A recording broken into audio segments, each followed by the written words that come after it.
for this video lecture is random variable. In this particular video, we will discuss the 4 points. First of all, what is random variable and how to define the random variables. After that, we will discuss what are the different types of a random variable. Then, based on these types, we will discuss what is a probability mass function and few examples on the probability mass function. These 4 points we will cover. Okay. Now here the definition of random variable is given. It says it is a real valued function. Now the question comes up, what is a real valued function? So for that, let's try to understand few examples. Okay. Now actually till now in probability theory we have calculated what is the chance of occurrence of any particular event, right? But many times we are not interested in knowing which outcome will occur, okay, but interested in the value associated with that event. Okay, for example, here a coin is tossed 10 times and we are interested in knowing the number of tails obtained. Okay, now when we are tossing a coin 10 times, so what can be first of all the sample space? Okay, sample space can be either head or a tail. Okay, any third outcome can occur? No, so we already know the number, the outcome, either it will be a head or it will be a tail. Okay, then when we are tossing a coin 10 times, so some random outcomes we will get. What it will be? Maybe head, tail, head, tail, tail, tail, head, tail, head and a tail. Okay, so now here if we will count how many times the number of head is occurring and how many times the number of tail is occurring. So head is occurring 1, 2, 3 and 4 times. Okay, and tail is occurring 6 times. So basically what are our outcomes? There are 2 outcomes, head and tail, and head is occurring 4 times and tail is occurring the 6 times, and we were interested in what? The number of tails obtained. So we have calculated that number here. Okay. Similarly, let us take one more example. If we will toss the 2 coins simultaneously and again we are interested in knowing the number of tails occurred. Okay. Now when we toss the coin 2 times, so what can be the outcomes? That means our sample space can be a head, head, head, tail, tail, head and a tail, tail. This can be our sample space. So we know already the outcomes, right? And which are those outcomes? Head, head, head, tail, tail, head and a tail, tail. Now we are interested in knowing the outcomes? No, we are interested in knowing how many times the number of tails occurred. So here have tail occurs when the outcome is HH? No. So value of the tail occurring is what? It is a 0. Okay. Then the next is head and the tail. When we are telling head and the tail, so here one time tail is occurred. So here it is a 1. Here it is again 1. And in the last outcome, what it is? Tail and the tail. So here it is a 2 times the tail is occurring, right? Then after that, so what we are doing ultimately, we are associating a real number with each outcomes. Okay, so in other words, using what we are doing here, using a rule of function, we are calculating the set of outputs, okay, the values of that particular output, and how these values are. These values are nothing but real numbers. Okay, so whenever your codomain set, your output set is consist of a real numbers, it is called as a real valued function, right? And therefore the definition of random variable says that a real valued function defined on a omega. Omega is what? It is our sample space. So random variable is always defined on what? It is always defined on our sample space, and it takes the values in a R. That means it is consist of any number between the range minus infinity to infinity, and it is called as a one-dimensional random variable. Okay, now this is the way of writing the mapping. How we read it as a x. This colon is read as a mapping. X is a mapping from S to R. What is S? S is our sample space, and what is R? R is our set of a output which is consist of a real numbers. Okay. Then after that the next is this we have defined for the one dimensional. We can define it for the two dimensional random variable. Now what is two dimensional random variable?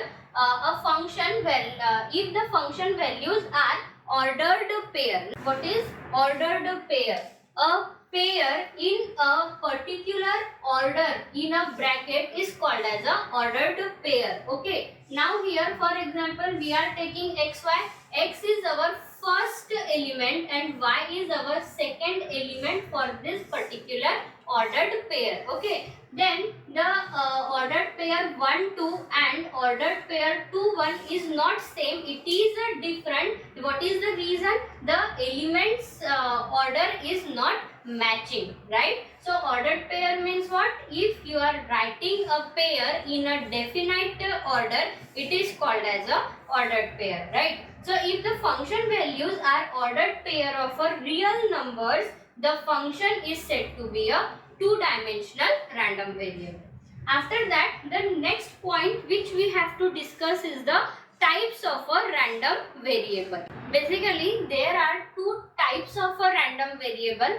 One is a discrete random variable and another is the continuous random variable. Now, what is a discrete random variable? If a random variable takes only the finite or countably infinite number of values, then it is called as a discrete random variable.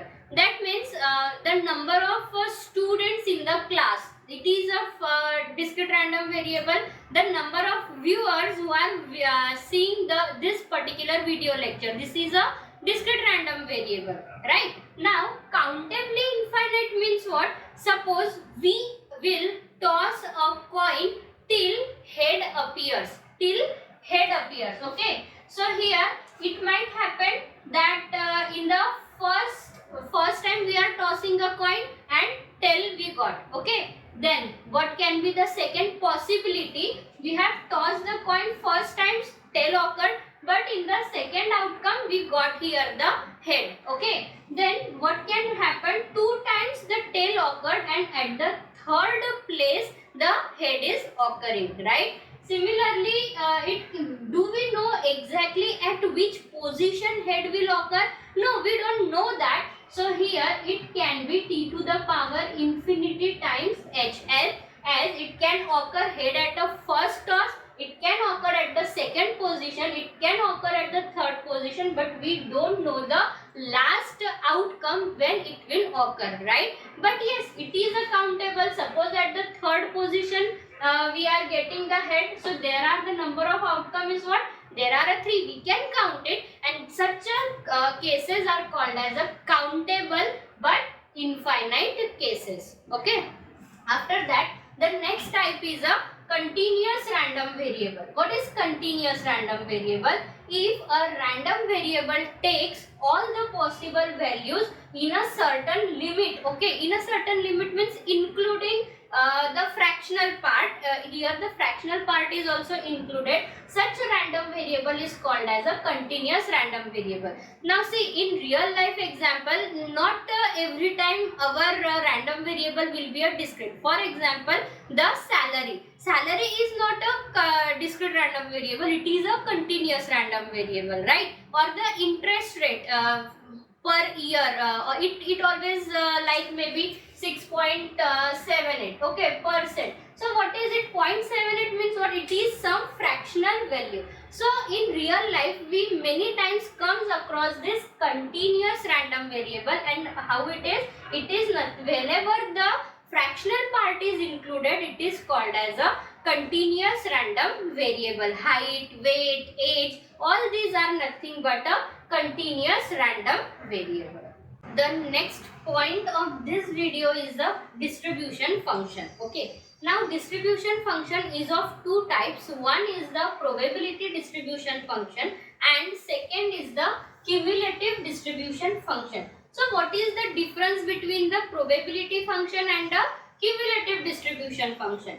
Basically, when we are defining the probability distribution, at that time we are defining the probability of x equals to x. Okay, here it is a capital X and here it is a small x.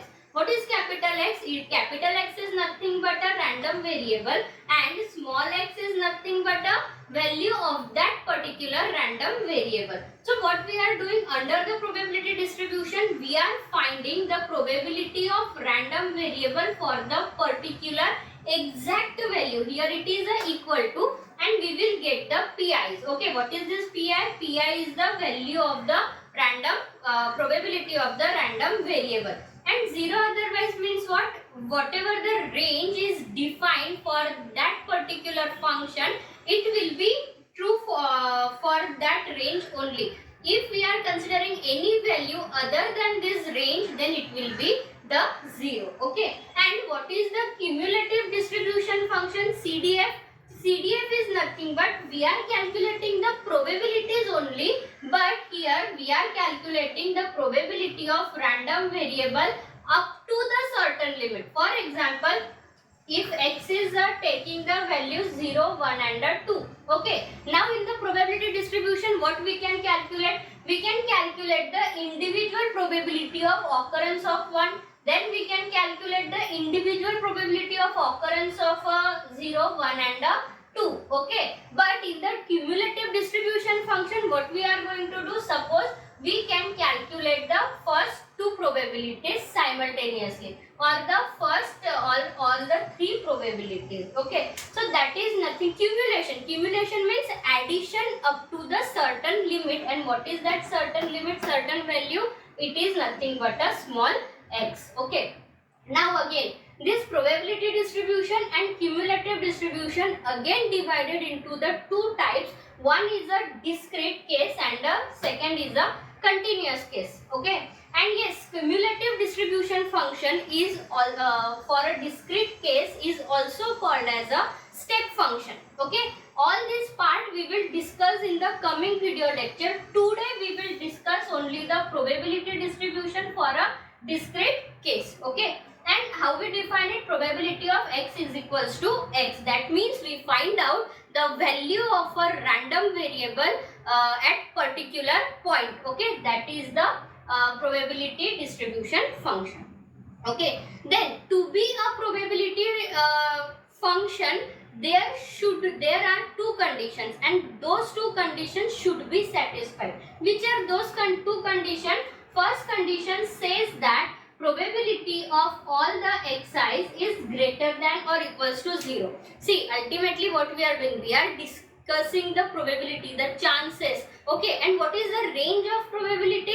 It is 0 to 1. Okay, and therefore it is mandatory that all the probabilities should be greater than or equals to 0. That means it should not be the negative. Okay, and second condition says that sum of all the probabilities p of x should be equals to 1. Okay. Now here what it says, whenever you are calculating the distribution, what is the probability of occurrence of 0, what is the probability of occurrence of 1, what is the probability of occurrence of 2. So all you will get here the three values. Okay, x1, x2 and x3. So sum of these three values should be exactly equals to 1.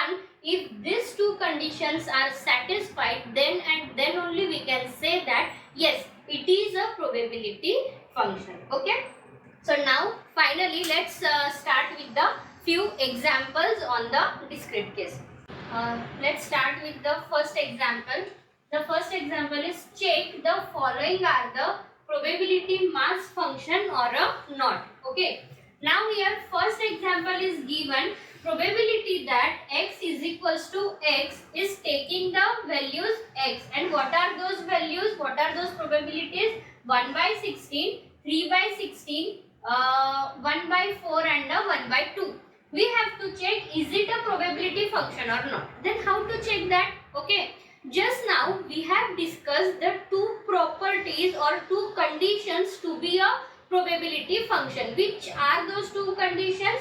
First is that all the probabilities should be greater than or equals to 0, or second is that the sum of all the probabilities should be exactly equal to 1, and this is our second condition, right? So if these two conditions are satisfied simultaneously, then we can say that yes, this is a probability function. Okay, so now let's check it out.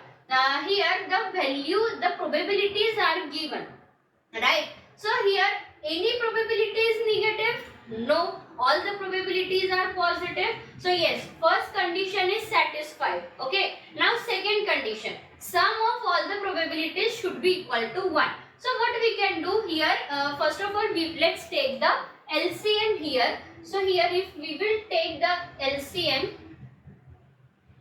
16. So here it will be 1 plus 3 plus 4 4s are 16. So here we have to multiply to the numerator also, and here also with the 8 to take the when we are taking the LCM. Okay. So here what is the total? 16 by 16, and it is nothing but 1. Yes. So therefore it is a probability function. Why? Because both the conditions are satisfied. Okay. Now the second is probability that x equals to x, which is taking the probabilities xi, and here the values are minus 1 by 4, 1 by 4, 1 by 2 and 1 by 2. Now here try to note down one point.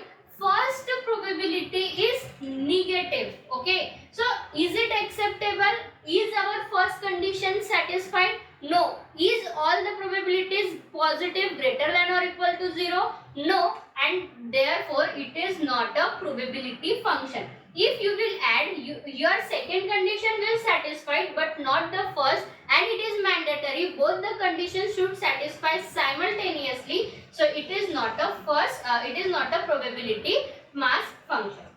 Then the third one, probability that x is equals to x. Here the values of x are probabilities are 0, 1 by 2, 1 by 2 and 1 by 2. So what first condition says? All probabilities should be greater than or equal to 0. So yes, 0 is acceptable, okay, but positive it should be. So yes, remaining are the positive. So first condition is satisfied. Then the second condition, if you will add all these probabilities 1 by 2 plus 1 by 2 plus 1 by 2, so it is nothing but a 3 by 2. That means it is nothing but a 1.5. So is it exceed that one? Yes, right? So therefore it is also not a probability function. What is the reason? Because our second condition is not satisfied. Then the last one is probability that x is equals to x, is taking the value x, the probability is x, and these are the values. Okay. Now again, first condition is satisfied as all the probabilities are greater than or equal to 0. But second condition, let's check it out. If we will add it, we will get here 0.98, which is approximately 1. Okay. But is it exactly equal to 1? No, it is not exactly equal to 1, and therefore it is also not a probability mass function. Only first one is a probability mass function, and not the remaining three are the probability mass function. Now remaining examples we will discuss in the next part.